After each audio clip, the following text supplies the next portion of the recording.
et merci de nous avoir rejoints dans une autre vidéo d'analyse. Aujourd'hui, nous allons parler de tous les événements récents dans le monde d'Eto'o et le monde de Belmadi et essayer de vous donner quelques mises à jour et tous les échos concernant notre affaire avec la FIFA. Commençons par Eto'o et plus tard, nous analysons son discours grossier à son équipe nationale après avoir lutté contre le Burundi et marqué un seul but modeste sur un coup franc. J'ai pris cette présidence pour changer les choses. Et les places seront chères, je vous dis. Personne n'a sa place assurée dans cette équipe. Personne n'a sa place assurée dans cette équipe. Vous devez faire votre job. Celui qui veut venir porter le maillot du Cameroun, il fait son job quand il est dans cette équipe. Sinon, il ne vient pas et je serai content. Je jouerai avec des enfants. J'ai été assis là 26 ans comme vous. Je sais ce que vous pensez. Vous vous dites c'est un salaud, mais j'ai été le meilleur étant assis là. Et je sais pourquoi j'ai raté. Et aujourd'hui, je suis le président. Je vais tout vous donner, même ma vie, pour que vous soyez dans les meilleures conditions. Même ma vie. Et je bagarre avec tout le monde pour vous mettre dans les meilleures conditions.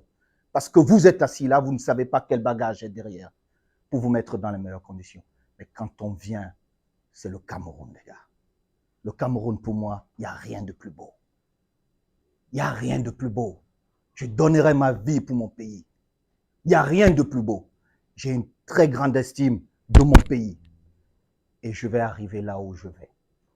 Avec vous ou sans vous. Si vous voulez être dans ce voyage, vous devez vous bouger, les gars. Je vous dis.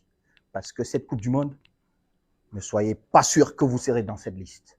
Si c'est ce que j'ai vu aujourd'hui, vous ne serez pas dans cette liste. J'ai besoin de plus, les gars. J'ai besoin de beaucoup plus. Parce que moi, je rêve de gagner cette Coupe du Monde. C'est une humiliation totale d'une équipe professionnelle avec beaucoup de joueurs talentueux. Il faut mentionner que dans l'histoire du football, c'est sans précédent pour un président de fédération de s'adresser et de saccager une équipe nationale. Dans toutes les équipes de football de classe mondiale, cela n'arrivera jamais. C'est le travail de l'entraîneur. Il est le principal responsable de l'organisation, de la formation et de la performance de l'équipe. Président d'une fédération, dit à son équipe qu'il peut gagner avec des enfants et qu'il a passé sa vie veut dire son argent pour être élu président et fait tout ce que l'argent peut acheter pour faire avancer ses causes, sachant à quel point le continent et la CAF sont corrompus. Il a en outre déclaré qu'il se battait pour son pays et son équipe et faisait tout ce qui était en son pouvoir pour l'équipe. Bien sûr, cela signifie truquer des matchs, soudoyer des arbitres et tricher. Souvenez-vous d'Eto'o après la mince et dure victoire contre les Comores lors de la Coupe d'Afrique 8e de finale, se précipitant dans les vestiaires et disant à l'équipe, « Nous avons à peine battu une équipe sans gardien de but et 10 joueurs. » Bien sûr que non. Parce que rien de tel ne s'est passé. Cela indique en outre, mesdames et messieurs, qu'Eto'o est au bord du gouffre et qu'il sait quelque chose. Le match contre le Burundi ne veut rien dire. Ce discours est plus significatif. Eto'o sait ce qu'il attend, et la route à suivre est très chaoteuse avec un féroce adversaire qui l'attend. Et au fait, le fait qu'il dise qu'il veut gagner la Coupe du Monde, c'est juste un autre monde car je veux atteindre la Coupe du Monde. Le discours était vraiment codé et vous pouvez en tirer vos propres conclusions. Faites-nous savoir passer du côté plus heureux et discuter de Belmadi. D'abord, on écoute puis, on analyse.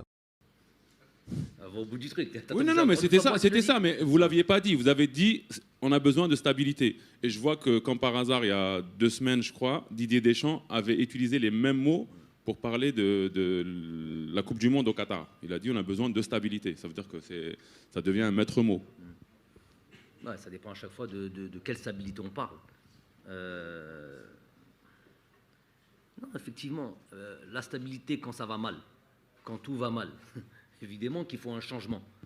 Évidemment qu'il faut un changement, que ce soit sur l'aspect ô combien important d'une fédération où tout roule correctement, où les maillons sont bien huilés. On est, nous, de toute manière, nous, sur le terrain, il faut savoir que, pour ceux qui ne comprennent pas, qui pensent que c'est tu viens, tu mets 11 joueurs sur un terrain, sur un carré vert, lazem tarbah.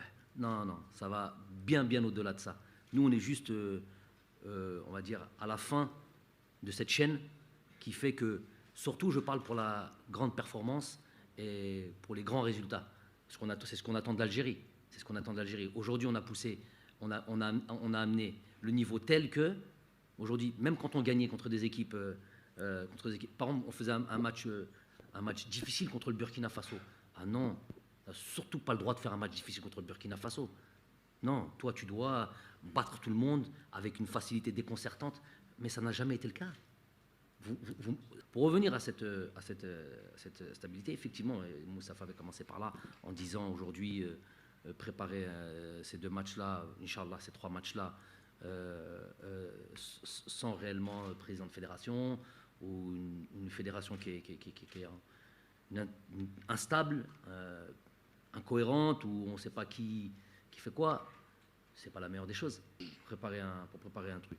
Bon, j'ai des hommes autour de moi qui font en sorte et qui permettent, ça c'est dans les faits, qui permettent de pas me faire ressentir tout ça. Il faut savoir qu'il y a toujours eu, et c'est préférable je pense. C'est reparti avec plus de codes. Nous avons entendu l'entraîneur parler de stabilité et le journaliste faire référence à la stabilité et à l'entraîneur français Deschamps, et à Qatar 2022. Belmadi nous a dit avant de jouer contre l'Ouganda et la Tanzanie, Inch'Allah qu'il jouera un 3e match. C'est une pure indication, il parle de rejouer le match contre le Cameroun.